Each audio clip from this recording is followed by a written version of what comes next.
लाओ त्से अगला सूत्र कहते हैं, निष्क्रियता को साधो, अकर्म पर अवधान दो, स्वादहीन का स्वाद लो। चाहे वह बड़ी हो या छोटी, बहुत या थोड़ी, घृणा का प्रतिदान पुण्य से दो।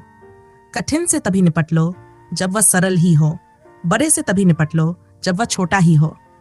संसार की कठिन समस्याएं तभी हल की जाएं जब वे सरल ही हों। संसार की महान समस्याएं तभी हल की जाएं जब वे छोटी ही हों। इसलिए संत सदा बड़ी समस्याओं से निपटे बिना ही महानता को संपन्न करते हैं। जो फूहड़पन के साथ वचन देता है, उसके लिए अक्सर वचन पूरा करना कठिन होगा।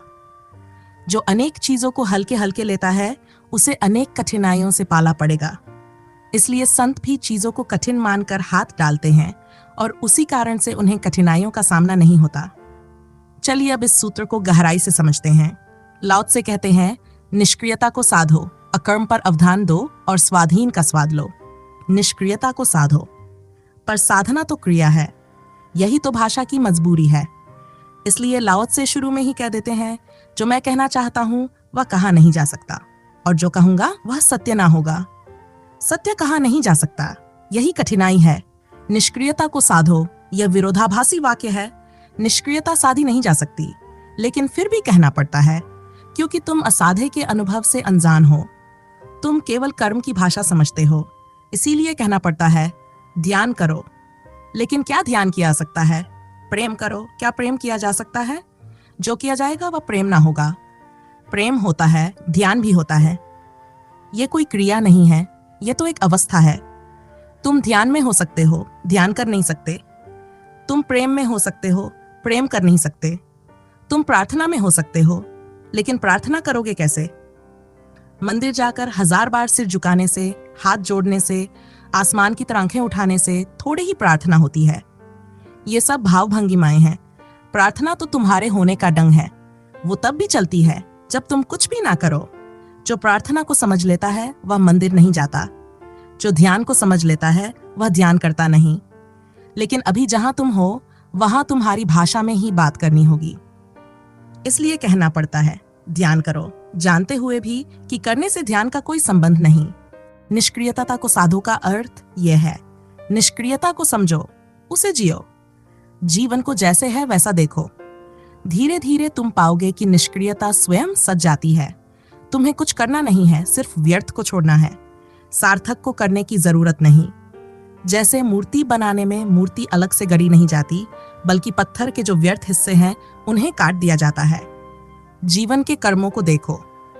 तुम भागे जा रहे हो, दौड़े जा रहे हो। कभी रुककर पूछा कि कहाँ जा रहे हो, क्यों भाग रहे हो?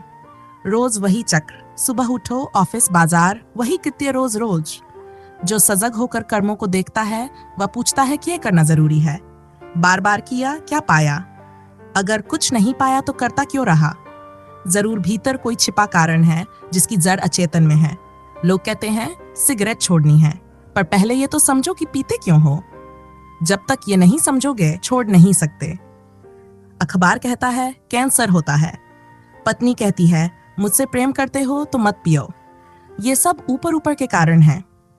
हर सिगरेट पर लिखा है यह स्वास्थ्य के लिए हानिकारक है, पर बिक्री पर कोई असर नहीं होता, क्योंकि लोग स्वास्थ्य के लिए थोड़ी ही पी रहे थे।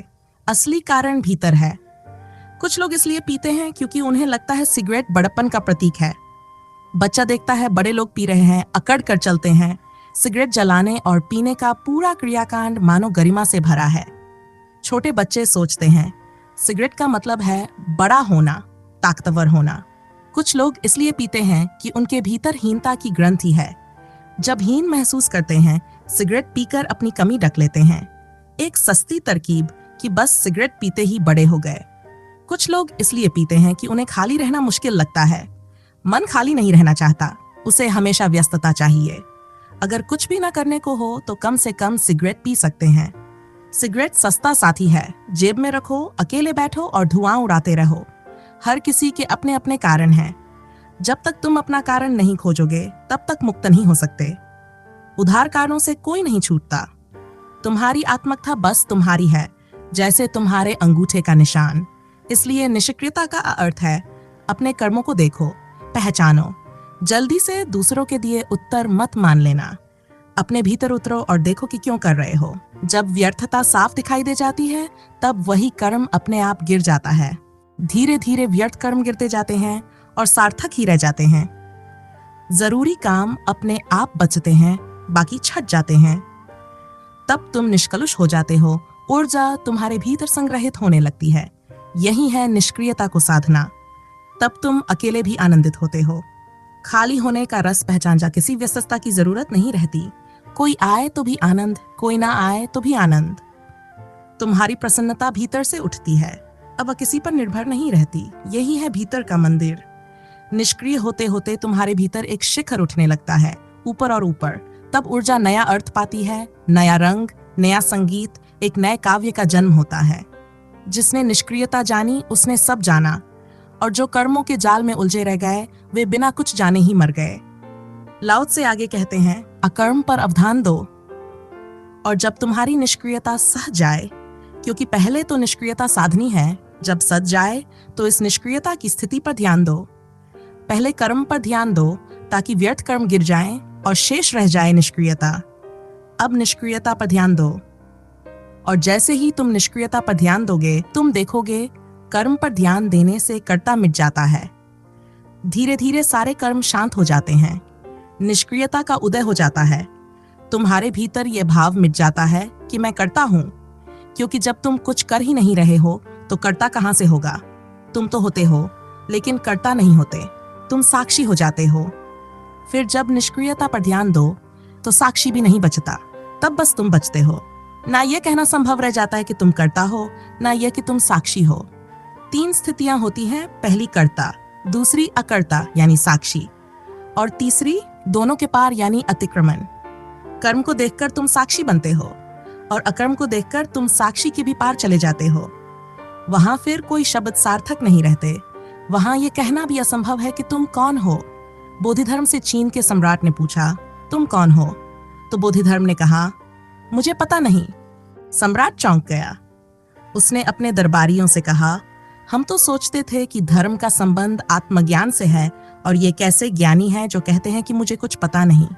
अगर तुम सुनो तो शायद तुम भी यही समझो। लेकिन बोधिधर्म सच में आत्मज्ञानियों से भी बड़े ज्ञानी थे। वे एक कदम और ऊपर गए थे। देखो, अज्ञानी को भी ये नहीं पता होता कि मैं कौन हूं, और परम ज्ञानी को भी नहीं पता रहता कि मैं कौन हूं। अज्ञानी को इसलिए नहीं पता क्योंकि उसे होश नहीं है, और परम ज्ञानी को इसलिए नहीं पता क्योंकि वहां सिर्फ होश ही होश बचता है, सिर्फ प्रकाश ही प्रकाश बचता है। जब चारों ओर बस रोशनी ही रोशनी हो तब कुछ दिखाई ही नहीं पड़ता। ना कोई वस्तु रहती है, ना कोई पहचान, बस अनंत प्रकाश बचता है। तब किससे कहो कि मैं कौन हूं? अज्ञान के अंधकार में भी पता नहीं होता है, और ज्ञान के परम प्रकाश में भी पता नहीं रह जाता है। फर्क बस इतना है कि अज्ञानी का पता नहीं अंधकार से आता है, और ज्ञानी का पता नहीं प्रकाश से। बोधिधर्म ने यह बात बड़ी हिम्मत से कही, मुझे कुछ पता नहीं। शायद ही किसी ज्ञानी ने इतनी गहरी बात इतनी सहजता से कही हो। सम्राट ना समझ पाया क्योंकि यह भाषा के पार की बात थी, और उनके शिष्यों में भी कुछ ही समझ पाए। उन्हें भी लगा यह कैसा उत्तर है। ज्ञानी को तो कहना चाहिए कि हाँ, मुझे पता है मैं कौन हूं। लेकिन बोधिधर्म ने कहा, मुझे भी पता नहीं। उन्होंने ये इसलिए कहा क्योंकि वहां ना कर्ता बचता है ना साक्षी। तब उत्तर देने को कुछ बचता ही नहीं। फिर लाओ त्से कहते हैं, स्वादहीन का स्वाद लो। सिर्फ तभी तुम स्वादहीन का स्वाद चख पाओगे। अभी तक तुमने कर्म का स्वाद लिया है। कर्म का स्वाद 2 तरह का है, सुख और दुख। जब कर्म सफल होता है तो सुख का स्वाद आता है, और जब असफल होता है तो दुख का। लेकिन अगर तुम निष्क्रियता को साध लो तो एक तीसरा स्वाद प्रकट होता है, शांति का स्वाद। यहां ना सुख है ना दुख, बस परम शांति, परम चैन। जहां कर्ता खो गया है और तुम मात्र देखने वाले रह गए हो, वहां सुख दुख का प्रवेश नहीं होता, केवल मौन और स्थिरता का अनुभव होता है। लेकिन लाओ त्से कहते हैं, इसे भी स्वाधीन मत समझना, क्योंकि यहां भी अनुभव करने वाला यानी साक्षी शेष है। थोड़ी सी दूरी अब भी बची है। अनुभव घट रहा है और अनुभोक्ता बचा हुआ है। फिर एक अवस्था आती है जहां साक्षी भी खो जाता है, स्वाद लेने वाला नष्ट हो जाता है। तब एक और स्वाद मिलता है, स्वादहीन का स्वाद। यही असली आनंद है। ये 3 सूत्र बहुत कीमती है। निष्क्रियता को साधो, अकर्म पर अवधान दो, स्वादहीन का स्वाद लो। और इसके साथ ही लाओ त्से जोड़ते हैं, चाहे वह बड़ी हो या छोटी, बहुत या थोड़ी, घृणा का प्रतिदान पुण्य से दो। निष्क्रियता साधने के लिए यह समझना जरूरी है, अगर कोई तुम्हें गाली देता है और तुम तुरंत पत्थर उठाने को तैयार हो जाते हो, तो समझो कि वह आदमी तुम्हारा मालिक बन गया। उसने एक शब्द कहकर तुम्हें कर्म में खींच लिया, और अगर तुम इसी तरह दूसरों द्वारा खींचे जाते रहे तो निष्क्रियता कैसे साधोगे? इसीलिए कहा गया है, अगर कोई गाली दे, अपमान करे, घृणा करे, तो तुम आशीर्वाद दो।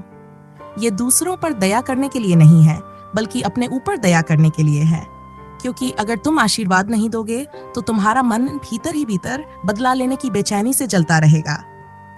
कुछ करना ही है तो आशीर्वाद दो और मुक्त हो जाओ। अगर तुम घृणा का उत्तर घृणा से दोगे तो एक अंतहीन श्रृंखला शुरू होगी। तुम गाली दोगे, वह और बड़ी गाली देगा। तुम चोट करोगे, वह और चोट करेगा। ये चक्र कहाँ रुकेगा? इसमें से किसी को आशीर्वाद देना होगा, तभी यह टूटेगा। तो मौका दूसरे को क्यों दो? तुम ही अभी इसे समाप्त कर दो। और जब तुम आशीर्वाद देते हो तो एक बड़ी क्रांति घटती है। तुम खुद को भी मुक्त करते हो और दूसरे को भी समझने का अवसर देते हो, क्योंकि जब कोई गाली देता है तो वह प्रत्युत्तर में गाली की ही प्रतीक्षा करता है। लेकिन जब गाली लौटकर नहीं आती और उसकी जगह आशीर्वाद लौटता है तो वह भीतर से हिल जाता है। उसकी गाली उसी पर लौट आती है, उसकी घृणा उसे ही सताने लगती है। अब चैन से रहना मुश्किल हो जाता है, जब तक कि वह भी फूल बरसाने की कला ना सीख ले। दुनिया को बदलने का एक ही मार्ग है, घृणा का उत्तर प्रेम से, गाली का उत्तर आशीर्वाद से, कांटे के उत्तर में फूल देकर। यही सबसे बड़ी अनहोनी है। इससे तुम भी कर्म के जाल से बाहर निकल जाते हो और दूसरे के लिए भी बाहर निकलने का द्वार खोल देते हो। लाओ त्से आगे कहते हैं, कठिन से तभी निपट लो जब वह सरल हो, बड़े से तभी निपट लो जब वह छोटा हो। संसार की कठिन समस्याएं तभी हल की जाएं जब वे सरल हो, महान समस्याएं तभी हल की जाएं जब वे छोटी हो। इस गणित को समझना जरूरी है। यही रोज के जीवन का नियम है। हम कोशिश तो करते हैं समस्याएं हल करने की, लेकिन अक्सर देर कर देते हैं। समय चूक जाता है। बीज से लड़ना आसान है, बीज को फेंक दो, सब खत्म। लेकिन हम बीज को बो देते हैं, पानी देते हैं, संभालते हैं, उसकी रक्षा करते हैं। फिर वही पौधा बड़ा होता है, वृक्ष बन जाता है। और सिर्फ वृक्ष ही नहीं बढ़ता, उसमें हमारा निवेश भी बढ़ता जाता है। हमारा समय, हमारी ऊर्जा, हमारी उम्मीदें। 30 साल तक इंतजार करते हैं और जब फल कड़वे निकलते हैं तो उन्हें छोड़ना और कठिन हो जाता है। हम बार बार खुद को समझाते हैं कि शायद ये मीठे हैं, ताकि अपनी मूर्खता को ना मानना पड़े। और यह तो बाहरी वृक्ष है। भीतर के वृक्षों का क्या कहना? उनके बीज तो नसों में फैल जाते हैं, हृदय को जकड़ लेते हैं, मस्तिष्क तक पहुंच जाते हैं। भीतर के वृक्ष तो तुम्हें ही भूमि बना लेते हैं और सब ओर से कस लेते हैं। क्रोध की भी दशाएं हैं। समय रहते उसका समाधान हो सकता है। एक सीमा तक आसान होता है, फिर कठिन और फिर असंभव। सबसे बुद्धिमान वह है जो क्रोध आने के पहले ही निवारण कर ले। कल कोई गाली देगा, धक्का मारेगा, यह निश्चित है। जीवन में संघर्ष है, प्रतिस्पर्धा है, तो बुद्धिमान आज ही अपने भीतर शांति को बसाता है। यह है पूर्व निवारण। जैसे आग लगने से पहले कुआं खोद लो, क्योंकि आग लगने के बाद खोदो तो घर राख हो जाएगा। पूर्व निवारण का अर्थ है, अभी किसी ने गाली नहीं दी, अपमान नहीं किया, फिर भी तुम शांत हो जाओ। ध्यान में बैठो, शांति का रस लो, मन को उपेक्षा में छोड़ दो। अगर शांति तैयार रही तो क्रोध का तीर आकर शांति के जल में बुझ जाएगा। लेकिन हम उल्टा करते हैं। हम बारूद सुखाकर रखते हैं और जरा सी चिंगारी से विस्फोट हो जाता है। अक्सर हमने अनुभव किया है, बात छोटी थी लेकिन विस्फोट भारी हो गया। कभी मजाक से हत्या हो गई, कभी हंसी से दुश्मनी बन गई। लाओ त्से कहते हैं, अगर पूर्व निवारण ना कर सको तो जब कोई गाली दे तभी सजग हो जाओ, बीज को वहीं फेंक दो। लेकिन हम क्या करते हैं? भीतर गाली को पकड़े रहते हैं, प्रतिशोध की योजना बनाते हैं। यही बीज को सींचना है। और जब बीज अंकुरित हो जाता है तब पहचानना कठिन हो जाता है कि ये क्रोध है या करुणा। सिर्फ ऊर्जा की एक रेखा होती है। अगर वहीं फेंक दो तो बच सकते हो, अगर नहीं फेंका तो वह बादल बन जाता है, साफ साफ क्रोध का रूप ले लेता है। तब तुम भीतर ही भीतर हत्या करने लगते हो। ये बाहर हत्या की तैयारी है। रिहर्सल हो रही है। अगर रिहर्सल पूरी हो गई तो नाटक भी करना पड़ेगा।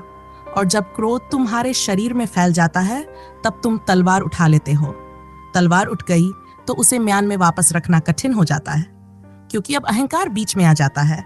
लोग क्या कहेंगे अगर इतना आगे बढ़कर लौट गए? तलवार गर्दन तक पहुंच जाए तब मुश्किल हो जाती है, क्योंकि घटनाएं एक क्षण में घट जाती हैं और उस क्षण में होश कहाँ होता है। इसलिए लाओ त्से कहते हैं, कठिन से तभी निपटो जब वह सरल हो, बड़े से तभी निपटो जब वह छोटा हो। यही जीवन का रहस्य है। सबसे कठिन समस्याएं हल हो सकती हैं, लेकिन तभी जब वे बीज रूप में हों।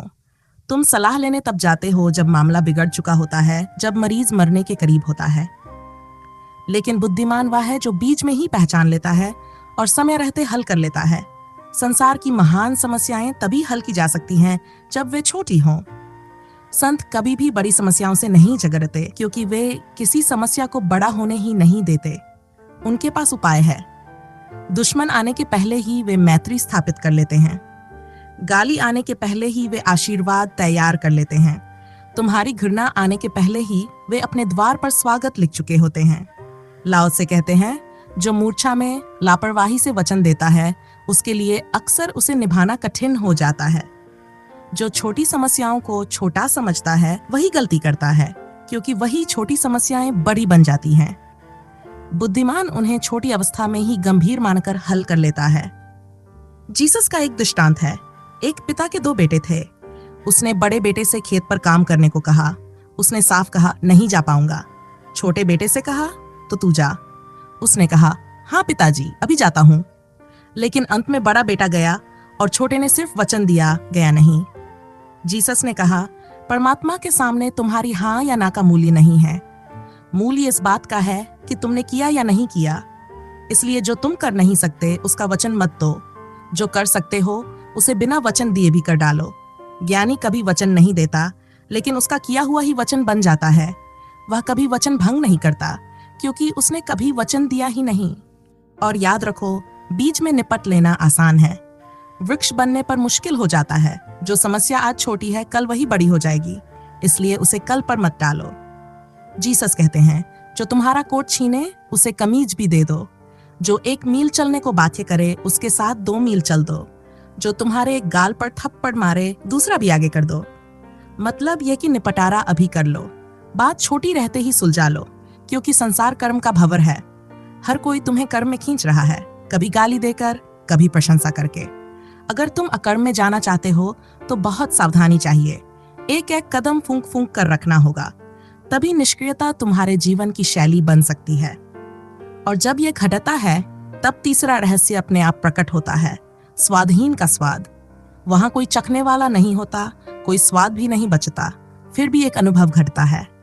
वही ब्रह्मानंद है, वही महासुख है, वही मुक्ति है। कबीर ने कहा है, जो तो को काटा बुवै बाको बोतू फूल, यही है वह मार्ग। कांटे के बदले फूल, गाली के बदले धन्यवाद, तभी स्वादहीन का स्वाद संभव है। तो आज इस वीडियो में इतना ही। आशा है आप इस सूत्र को जीवन में उपयोग करेंगे, केवल इसे बौद्धिक कृत्य नहीं बनाएंगे। फिर मिलेंगे अगली वीडियो में। धन्यवाद।